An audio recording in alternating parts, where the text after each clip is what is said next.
Stay with me until the end of this video because just when you think you've heard it all, a shocking twist at the billionaire CEO's ex-wife's funeral reveals a secret that no one saw coming. A stranger claims to be his son, but that's only the beginning. What happens next will blow your mind. What would you do if a stranger walked up to you at your ex-wife's funeral and said 3 words that would shatter everything you thought you knew about your life? Have you ever had a moment where your past came back to haunt you? A secret you thought was buried forever suddenly standing right in front of you? The kind of moment that makes your blood run cold and forces you to question every decision you've ever made? Well, that's exactly what happened to Harper Langston on what should have been just another difficult day of saying goodbye. Harper Langston wasn't just any mourner at St. Matthew's Chapel that gray October morning. He was the founder and CEO of Langston Global Enterprises, a business empire worth over $3 billion. His name appeared on Forbes lists. His decisions moved markets. His voice commanded boardrooms across Manhattan. But today none of that mattered. Today he was just a man in an expensive black suit, standing uncomfortably among the mourners gathered to honor his ex-wife Claire. The historic chapel buzzed with quiet conversations. Philanthropists, charity board members, and old family friends shared memories of Claire's kindness and grace. The woman who had once been Mrs. Harper Langston had spent her final years far from the spotlight, dedicating herself to causes that actually mattered: children's hospitals, homeless shelters, educational foundations. Harper kept his distance, positioning himself near the back. His presence here was already raising eyebrows. Everyone remembered their bitter divorce 15 years ago. The headlines, the lawyers, the very public end to what the media had called New York's golden couple. His son Derek stood closer to the front, greeting visitors with the same polished charm that had made Harper so successful in business. At 28, Derek was everything Harper had groomed him to be: sharp, confident, destined to inherit an empire. The service proceeded as expected. Touching eulogies. Shared stories of Claire's generosity. The kind of respectful farewell that money and social standing could orchestrate. But then something happened that no amount of wealth or influence could have prepared Harper for. As guests moved toward the reception area, a man Harper had never seen before began walking directly toward him. Tall, maybe 30 years old, with dark hair and intense eyes that seemed to see right through Harper's carefully maintained composure. The stranger moved with quiet determination, weaving through the crowd of mourners until he stood just feet away from one of America's most powerful CEOs. "I have to speak with you," the man said, his voice steady but urgent. Harper's business instincts kicked in. Stranger approaching at a funeral? This had to be a reporter or maybe someone looking for money, trying to exploit a moment of vulnerability. But something in the man's eyes suggested this wasn't about business at all. If you've ever wondered how one conversation can change everything, you'll want to stick around for this story. Because what this stranger was about to reveal would force Harper Langston to confront a truth he'd spent 30 years trying to forget, and threaten to destroy everything he'd built in the process. But nothing could have prepared Harper Langston for what this stranger was about to reveal. To understand why this moment would change everything, you need to know exactly what Harper Langston had built, and what he stood to lose. Harper had spent 3 decades constructing more than just a business empire. He'd built a reputation. Langston Global Enterprises wasn't just another corporation, it was a symbol of American success, with Harper as its untouchable founder. Forbes didn't just list his net worth, they wrote feature stories about his strategic brilliance. Wall Street analysts studied his moves. Business schools taught case studies about his decisions. His public image was flawless by design. Every interview, every appearance, every photograph had been carefully managed to project strength, control, and unshakable confidence. Harper Langston didn't make mistakes. He didn't have scandals. He certainly didn't have surprises from his past showing up at funerals. The woman they were honoring today had once been central to that image. Claire Bridger had been the perfect complement to Harper's ambitions when they married 23 years ago. Beautiful, intelligent, and socially connected, she'd helped Harper navigate the elite circles that money alone couldn't access. She'd been his partner in building not just wealth, but respectability. Their divorce 15 years ago had threatened to crack that perfect facade. The media coverage was brutal. 2 powerful people ending their marriage publicly, with lawyers and accusations dominating headlines for months. But even then, Claire had shown the grace that defined her. She never gave tell-all interviews. Never wrote books exposing Harper's flaws. She simply stepped away from the spotlight and rebuilt her life around meaningful work.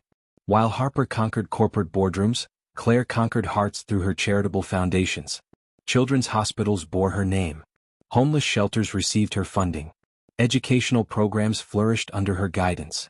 She created a legacy based on giving, not taking. Now, looking around the chapel, Harper could see the two worlds Claire had bridged. Business executives sat beside social workers. Philanthropists shared pews with the people Claire's foundations had actually helped. This wasn't just a funeral, it was a testament to a life lived with purpose. Derek represented Harper's hopes for continuing that carefully built legacy. At 28, he possessed Harper's analytical mind and strategic thinking, but with Claire's natural warmth. He'd graduated from Wharton, worked his way up through different divisions of the company, and earned respect on his own merit. The succession plan was already in motion. Derek would eventually take control of Langston Global, ensuring the family name remained synonymous with success. But Derek was also watching his father with growing concern. He'd noticed Harper's tension the moment they'd arrived at the chapel. Everyone else saw the composed CEO paying respects to his ex-wife. Derek saw a man who looked genuinely worried about something. The gathering itself represented decades of careful relationship building. These weren't just mourners, they were Harper's network. Board members who trusted his judgment. Investors who backed his vision. Social leaders who validated his status. Politicians who sought his counsel. Media figures who shaped public opinion. Every person in this room was connected to Harper's reputation in some way. They'd all heard stories about the divorce, but they'd also witnessed the mutual respect Harper and Claire had maintained afterward. They'd seen him honor her work through donations and public praise. They'd watched him navigate the complexity of co-parenting Derek with dignity. This delicate balance of relationships, reputation, and respect had taken Harper years to establish after the divorce. One wrong move, one public scandal, one revealed secret could destroy decades of careful image management. The stranger approaching him represented the ultimate threat to everything Harper had worked to protect. Not just his wealth, that was secure. Not just his business, that would survive. But his reputation, his family's stability, and his control over his own narrative. All of that was about to be tested by three simple words. Harper studied the man standing before him. Tall, maybe 6'2", with the kind of understated presence that suggested confidence without arrogance. His dark hair was neatly styled, his black suit well-tailored but not expensive. But it was his eyes that caught Harper's attention. Intense, focused, carrying a weight that seemed far older than his apparent 30 years. "I have to speak with you," the stranger repeated, his voice steady despite the gravity of the moment. Harper's instincts screamed caution. 30 years of high-stakes business had taught him to recognize threats, and unexpected approaches at vulnerable moments usually meant trouble. Journalists fishing for stories. Opportunists seeking advantage. Competitors gathering intelligence. "This isn't the time or place," Harper replied curtly, his tone carrying the authority that usually ended unwanted conversations. "Whatever you're selling, I'm not interested." But the man didn't back down. "It's not business, Mr. Langston. It's personal. Very personal." Something in his tone made Harper pause. This wasn't the desperate pitch of someone seeking money or the aggressive persistence of a reporter chasing a story. This was something else entirely. "5 minutes," Harper said finally. "Outside." They walked through the chapel's side entrance into a small garden area, away from the mourners and the subtle hum of funeral conversations. Ancient oak trees provided natural privacy, their branches creating a canopy over stone benches and carefully maintained flower beds. The man turned to face Harper directly, his hands clasped behind his back. "My name is Caleb Drake," he began, his voice calm but carrying an undercurrent of nervous energy. "I believe I am your son." The words hit Harper like a physical blow. His first instinct was to laugh, the absurdity of the claim, the timing, the sheer impossibility of it. But something in Caleb's expression stopped him cold. "That's impossible," Harper said, his voice sharper than intended. "I have one son.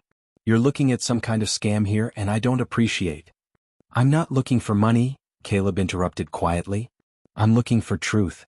He reached into his jacket and withdrew a worn leather folder, the kind used for important documents. His movements were deliberate, respectful, but determined. "My mother was Vivian Drake. She died last year, but before she passed she gave me these." Caleb opened the folder with careful precision. The first item was a photograph, faded but clear. Harper's breath caught in his throat. He recognized the image immediately. Himself, nearly 30 years younger, at some corporate event or party. But he wasn't alone. Standing beside him, laughing at something he'd said, was a woman Harper hadn't thought about in decades. Vivian.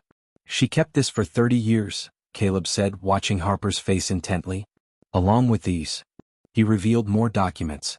A birth certificate with Caleb's name and Vivian's, but the father's name left blank. Letters written in Vivian's distinctive handwriting. And then, most damaging of all, what appeared to be DNA test results. Harper's hands trembled slightly as he reached for the photograph. The memories came flooding back. Not just the image but the emotions, the complications, the choices he'd made that he'd convinced himself were justified. This proves nothing, Harper managed, but his voice lacked conviction. His mind was racing, calculating dates, remembering conversations, recognizing the terrible possibility that this wasn't a scam at all. The DNA test was conducted 6 months ago, Caleb continued, his tone remaining respectful but firm. I used samples from items my mother kept. Hair from a brush you left at her apartment. I had them tested against public DNA databases that trace family connections. Harper's world began to tilt. Not the dramatic collapse he'd always feared from business rivals or media scandals, but something far more personal and potentially devastating. What do you want? Harper asked, his voice barely above a whisper. Caleb closed the folder and looked directly into Harper's eyes. I want to know my father. I want to understand why you chose to disappear from our lives. And I want to know if there's any part of you that might want to know your son. The silence stretched between them, broken only by the distant sound of mourners beginning to leave the chapel. Harper's carefully controlled world, the one he'd spent decades building and protecting, was cracking open and he couldn't stop it. Harper stared at the photograph, and suddenly he was 26 years old again, standing in a Manhattan penthouse party in 1989, watching Vivian Drake laugh at something he'd just whispered in her ear. Those were the days when Harper was still building his empire, when every deal mattered and every connection could make or break his future. Langston Global was just 3 years old, surviving on aggressive expansion and Harper's relentless drive to prove himself in a world dominated by established dynasties. Vivian Drake was unlike anyone he'd ever met. Where other women in his social circle seemed polished and predictable, Vivian was spontaneous, passionate, intellectually challenging. She worked as an art curator for a prestigious gallery, traveled internationally, spoke 3 languages fluently, and could debate philosophy as easily as she could discuss market trends. Their relationship burned hot and fast. Late-night dinners that turned into dawn conversations. Weekend trips to her family's cottage in the Hamptons. Intense debates about art, business, and life that often ended in equally intense reconciliations. But Harper was also courting Claire Bridger during this period. Claire represented everything his business advisors said he needed: social connections, political family ties, the kind of marriage that would open doors money alone couldn't access. She was part of a strategic plan, not a passion. Vivian knew about Claire, of course. Everyone in their circle knew Harper was expected to propose to the Bridger family daughter. But Vivian also knew something Claire didn't. She understood the man behind the ambition, the vulnerabilities Harper hid from everyone else. The pregnancy news came on a Tuesday morning in November. Harper had arrived at Vivian's apartment before dawn, exhausted from a crucial merger negotiation. She made coffee, sat across from him at her small kitchen table, and spoke 2 words that changed everything. I'm pregnant. Harper's reaction wasn't joy or excitement. It was calculation. Cold, immediate, devastating calculation. He was 6 months away from proposing to Claire. 2 months away from the biggest acquisition deal of his career. 3 weeks away from a board meeting that would determine Langston Global's future funding. This changes things, he said finally, his voice distant. It changes everything, Vivian replied, watching his face carefully. What followed was the most ruthless decision of Harper's young life. Not the business deals or competitive victories he'd later become famous for, but a personal choice that revealed exactly who he was willing to become. He offered Vivian money. Enough to raise a child comfortably, enough to maintain her lifestyle, enough to keep her quiet. In exchange, she would disappear from his life completely. No contact, no claims on his time or attention, no interference with his carefully planned future. You're asking me to raise your child alone, Vivian said, her voice barely controlled. I'm offering you freedom, Harper replied. Freedom from a man who can't give you what you deserve. Freedom to build the life you want without being tied to my complications. But they both knew the truth. Harper was choosing his empire over his son. Choosing Claire's connections over Vivian's love. Choosing calculated success over uncertain happiness. Vivian agreed, but not because she wanted to. She agreed because she recognized something Harper was too ambitious to see. He wasn't ready to be a father, and their child deserved better than a part-time parent torn between obligation and resentment. She never told me any of this, Caleb said, bringing Harper back to the present moment. Growing up, she just said my father was someone who couldn't be part of our lives. She never spoke badly about you, never made me feel unwanted. She just said sometimes people make choices that seem right at the time but cost more than they realize. Harper felt the weight of those words. 30 years of success, and suddenly he was questioning whether any of it had been worth the price. We lived quietly in Connecticut, Caleb continued. Mom worked at a small gallery, nothing glamorous, but she loved it. She made sure I had everything I needed, good schools, college, opportunities to find my own path. She never remarried, never seemed to want to. It was like part of her heart was permanently closed off. The pieces were falling into place with devastating clarity. Harper remembered Vivian's strength, her independence, her capacity for sacrifice. Of course she would have raised their son with dignity and love, even while carrying the pain of abandonment. When she got sick last year, she finally told me the truth. Your name, the circumstances, everything she'd kept hidden for 3 decades. She said she wanted me to have the choice she never gave me, the choice to know my father or not. Harper looked at the young man standing before him, his son, and saw not just Vivian's features, but echoes of his own younger self. The intensity, the determination, the willingness to confront difficult truths. The DNA evidence, Harper said quietly. I needed to be certain before approaching you. Mom's stories could have been fantasies or wishful thinking. But the science doesn't lie. Have you ever made a choice you thought you could bury forever? Share your thoughts in the comments. Harper realized with growing horror that this wasn't just about acknowledging paternity. This was about confronting the man he'd chosen to become, and reckoning with the cost of that transformation. The following 3 weeks were the longest of Harper's life. He'd left the chapel that day without giving Caleb an answer, without making any promises, without even exchanging contact information. But Caleb had quietly pressed a business card into Harper's hand before walking away, a simple card with just a name and phone number, no demands or ultimatums attached. Harper carried that card everywhere. In his wallet during board meetings. On his desk during conference calls. In his jacket pocket during sleepless nights when he'd stand at his penthouse windows, staring out at the city lights and wrestling with questions he'd avoided for 30 years. Finally, he made the call he'd been dreading and craving in equal measure. Dr. Martinez? This is Harper Langston. I need a completely confidential DNA test performed immediately. 3 days later, Harper sat in his private office, staring at laboratory results that confirmed what his heart had already accepted. The science was undeniable. Caleb Drake was his biological son. For the first time in decades, Harper Langston, the man who'd built an empire through decisive action and unwavering confidence, felt completely lost.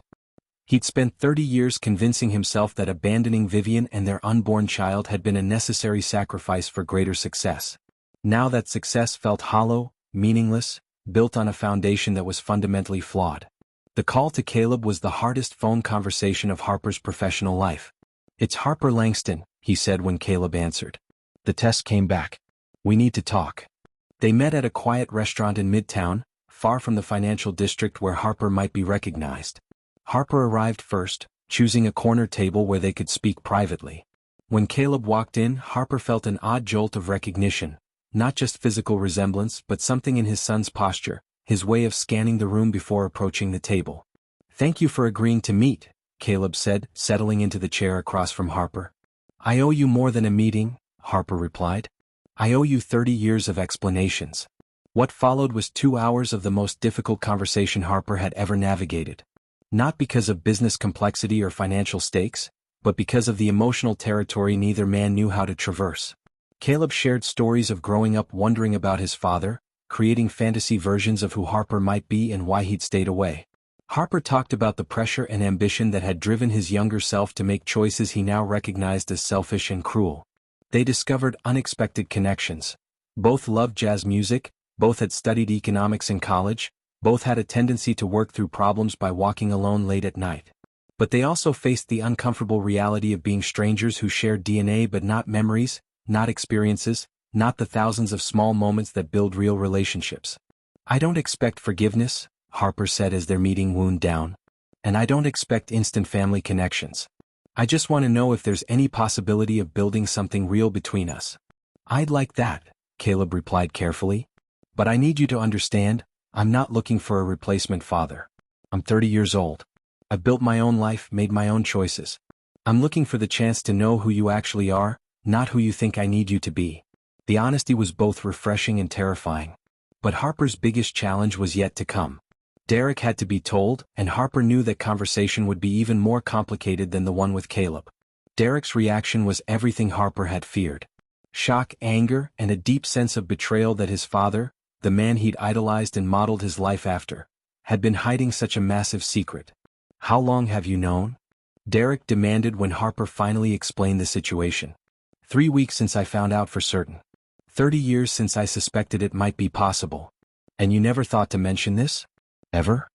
The disappointment in Derek's voice was worse than anger would have been. Harper had built his relationship with Derek on principles of honesty and integrity in business. Now Derek was questioning whether those principles had ever extended to their personal relationship. The weight of lost time pressed down on all of them, Harper, Caleb, and Derek, each trying to figure out how to move forward when the past couldn't be changed. 3 months after that first restaurant meeting, Harper made a decision that surprised everyone, including himself. He invited Caleb to Langston Global's annual charity gala, not as a guest but as family. The introductions were painfully awkward. "I'd like you to meet Caleb Drake," Harper said to board members and longtime business associates, carefully avoiding the word son, until he was certain Caleb was comfortable with public acknowledgement. But Caleb handled the attention with remarkable grace. When pressed about his connection to Harper, he simply said, "We're getting to know each other after many years apart," deflecting curiosity without creating drama. What truly impressed Harper was watching Caleb interact with the charity representatives at the gala. While other guests made polite conversation and wrote checks, Caleb asked detailed questions about program effectiveness, funding challenges, and measurable outcomes. He understood philanthropy not as social obligation, but as genuine problem-solving. That observation sparked Harper's next major decision. "I want to establish something permanent in Claire's memory," Harper told both sons during a family dinner, the first time all three had shared a meal together. "A foundation focused on the causes she cared about most. Educational access, healthcare for underserved communities, support for single mothers." Derek nodded approvingly. "Mom would have loved that. She always said charity work was more fulfilling than any business deal." "I'd like Caleb to help design and lead it," Harper continued, watching both sons' reactions carefully. Derek's eyebrows rose, but he didn't object. Caleb looked genuinely moved. "You'd trust me with something that important?" Caleb asked. "You have a master's degree in nonprofit management, 5 years of experience with community organizations, and you understand what Claire stood for better than most people who knew her personally," Harper replied. "It's not about trust. It's about finding the right person for the job." The Claire Bridger Langston Foundation became the vehicle for rebuilding relationships that had never properly existed. Working together on something meaningful gave Harper and Caleb a shared purpose beyond their complicated personal history. Harper discovered that his son possessed qualities he'd never developed himself. Caleb listened more than he spoke, asked questions that revealed deeper truths, and approached problems with empathy rather than pure logic. Where Harper saw challenges to overcome, Caleb saw people to help. During late-night planning sessions for the foundation, they began sharing more personal stories.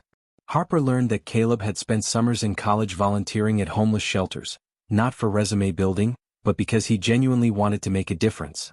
Caleb learned that Harper's relentless ambition had cost him more than just relationships.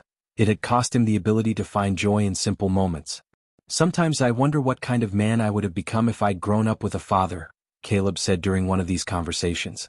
"Sometimes I wonder what kind of father I would have been if I'd stayed," Harper replied. Derek's transformation was slower but equally significant. His initial resentment gradually gave way to curiosity, then cautious friendship. He began including Caleb in family traditions, Sunday dinners, holiday gatherings, even casual after-work drinks. The breakthrough moment came during the foundation's first major project launch. A reporter asked Derek how he felt about his father's newly discovered son joining the family business. "Caleb isn't newly discovered," Derek replied firmly. "He's newly welcomed. There's a difference. Family isn't just about biology or timing. It's about choosing to show up for each other, and Caleb has been showing up." That public statement meant more to Harper than any business achievement he'd ever accomplished. Of course, not everything was smooth. Media attention intensified when news outlets began investigating Harper's secret son. Harper's public relations team worked overtime to manage the narrative, positioning the story as a family reunion rather than a scandal. Some business associates questioned Harper's judgment. A few longtime friends expressed concern about Caleb's motives. But Harper had learned to value different opinions than he had in his younger years. The real progress happened in quiet moments. Caleb teaching Harper to appreciate art the way Vivian had tried to years earlier. Harper sharing business insights that helped Caleb understand strategic thinking. Derek discovering that having a brother meant having someone who understood the pressure of living up to the Langston name. Trust built slowly, through consistent actions rather than dramatic gestures. Harper showing up to foundation events even when his schedule was packed. Caleb respecting boundaries when Harper needed space to process emotions he'd avoided for decades. Derek defending both his father and his newfound brother when critics questioned their motives. Do you think it's ever too late to be a father? What would you do in Harper's situation? 6 months after that funeral confrontation, Harper realized something profound. He wasn't just building a relationship with the son he'd abandoned. He was learning to become the kind of man worthy of being called father, not just by Derek, who'd known him all his life, but by Caleb, who was choosing to know him despite everything. 6 months after Claire's funeral, Harper Langston found himself in a place he'd never expected to be, truly happy. Not the satisfaction that came from closing a major deal or the pride of seeing quarterly profits exceed projections. This was different. This was the quiet contentment of watching his sons, both of them, collaborate on something that mattered more than money. The Claire Bridger Langston Foundation had just completed its first major initiative, a comprehensive program providing educational scholarships and mentorship for children from single-parent households. Caleb had designed the program structure while Derek handled the financial logistics and corporate partnerships. Together, they'd created something neither could have accomplished alone. Harper stood in the foundation's new offices, watching Caleb explain program details to potential donors while Derek fielded questions about sustainability and growth projections. They moved in sync, complementing each other's strengths, covering each other's blind spots. They'd become brothers in the truest sense, not just through shared DNA or shared history but through shared purpose. The transformation had been gradual but unmistakable. Harper had learned to listen more than he directed, to ask about feelings rather than just results. He'd discovered the profound difference between being a provider and being present. Caleb had found his place not just in the family structure, but in the business world Harper inhabited. His nonprofit experience combined with his natural leadership abilities made him a bridge between Harper's corporate efficiency and Claire's compassionate vision. He belonged in boardrooms and community centers equally. Derek's growth had been perhaps the most surprising. The young man who'd initially felt threatened by Caleb's appearance had become his strongest advocate. He'd learned that love wasn't a finite resource. Accepting a brother didn't diminish his relationship with his father. If anything, it had strengthened their family bonds by adding depth and perspective they'd never possessed before.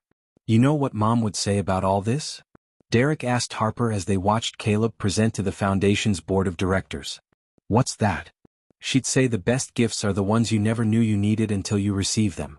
Harper smiled, recognizing Claire's wisdom in those words.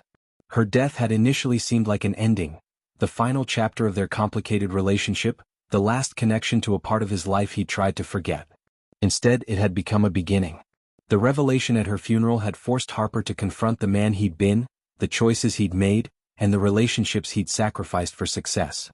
But more importantly, it had given him the opportunity to become the man he'd always had the potential to be. Success, Harper now understood, wasn't about building something that would outlast him. It was about building connections that would continue growing long after he was gone. The foundation would help thousands of families, but more than that, it represented something permanent between his sons. A shared commitment that would bind them together regardless of what challenges they faced in the future. Harper had spent decades measuring his worth through corporate achievements and financial milestones. Now he measured it through different metrics. The trust in Caleb's eyes when they discussed foundation strategy, the pride in Derek's voice when he talked about their family's charitable work, the knowledge that he'd finally learned to be present for the people who mattered most. Claire's death had taught him that legacy isn't something you leave behind. It's something you live every day through the relationships you nurture and the love you choose to express. What do you think makes a real family? Is it blood, shared experiences, or choosing to love despite the past? Share your thoughts, and if this story moved you, please like and subscribe for more incredible true stories about the power of second chances.